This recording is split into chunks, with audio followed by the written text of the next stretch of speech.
What is up, fight fans? Welcome to my podcast, also known as the MMA Anomaly Show. I'm your host, Olin Stewart, aka MMA Anomaly, and if you're new here, make sure you like, comment, subscribe, and smash that bell for notifications. What is up, MMA fans? This is Olin Stewart, aka MMA Anomaly, coming at you with a fresh new episode and a fresh new mic and a fresh new camera. Just wanted to do a quick episode. I'll probably keep this one a little bit shorter than the usual. Go over my top favorite fights here coming up on the upcoming Vegas card, as well as just kind of do a little mic check 1 2 1 2. And yeah. Let me know what you guys think below in the comments, and let me know what you think of the new setup in general. Jumping into the first fight that I'm going to go over here, we've got Brian Boom Kelleher going up against Mario Bautista. In this fight, I'm definitely going to have to lean towards Brian Kelleher. He has a stronger strength of schedule and a much better resume as far as who he's faced opposition-wise.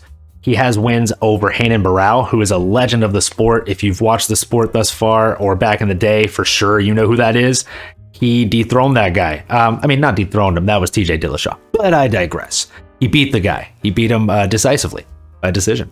And he also has a win over up-and-coming star Ode Osborne.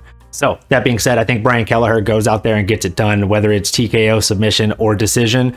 No matter where the fight goes, I think he's just a little bit better than Mario Bautista. He's just a step ahead. Going into the next fight, we've got Chris Curtis going up against Rodolfo Vieira. Again, I think Chris Curtis takes this one for the same reasons. He has TKO wins over Brendan Allen, who is an absolute beast. And he also has a KO win over Phil Hawes, who we just saw absolutely dominate one of my old gym mates, Deron Wynn from AKA. Again, Chris Curtis knocked both those guys out, made it look easy, and I don't think this is going to be any different going in against Rodolfo Vieira.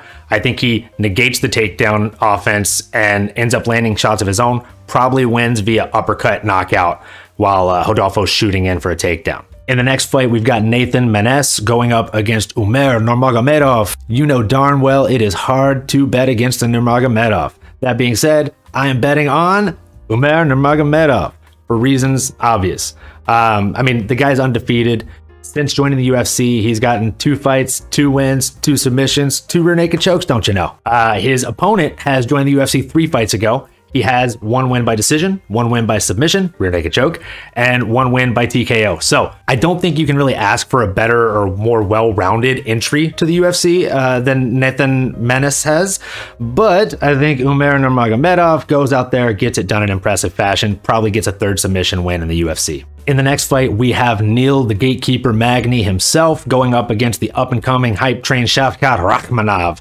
Shavkat is basically like Khamzat Chimaev, the second coming. He may have even come first. I'll have to look that up. But either way, I just don't think he got the push that Khamzat got, simply due to the fact that Khamzat fought like, what, 3 times in less than 3 months? The guy was just fighting and fighting and fighting. And not only that, but in his first 3 fights, he only got hit 3 times. Shavkat just didn't have crazy stats like that, but he is a workhorse. He is a beast, and he does have a great wrestling background as well. So could he go out there and absolutely be a great superstar? Absolutely. I think he's 15-0 right now. I know he's undefeated. But that being said, I think he suffers his first defeat going into this fight on Saturday against Neil Magny. Neil Magny has wins over Robbie Lawler, Jeff Neal, and up-and-comers like Jing Liang. I think this is going to be another up-and-comer that he ends up adding to that list.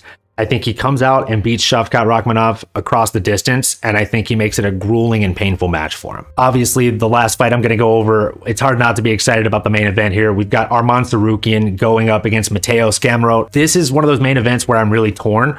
It really depends on when the fight ends, right? If the fight ends in the first 2 to 2.5 rounds, I've got Arman all day. The guy goes out there and typically gets it done pretty early, and then his opponent has had way more 5-round fight experiences. So that being said, I think every minute that this goes past that 2.5 minute mark of round 2, it's going to start to lean more and more in the favor of Mateus Gamrot. But even with that knowledge of Gamrot going to the 5th round and winning, 5-round decision wins, it's still really hard to bet against an up-and-comer like Arman Tsarukyan when he's looked so good in every single one of his fights. Again, let me know what you guys think of the new setup, the mic and the camera, and let me know what you think of the fights coming up this Saturday. Which fights are you most excited for? Who do you think is going to win those fights? And how do you think they're going to win those fights? Also, as always, thank you for the support, and I look forward to seeing you all next week. Thanks.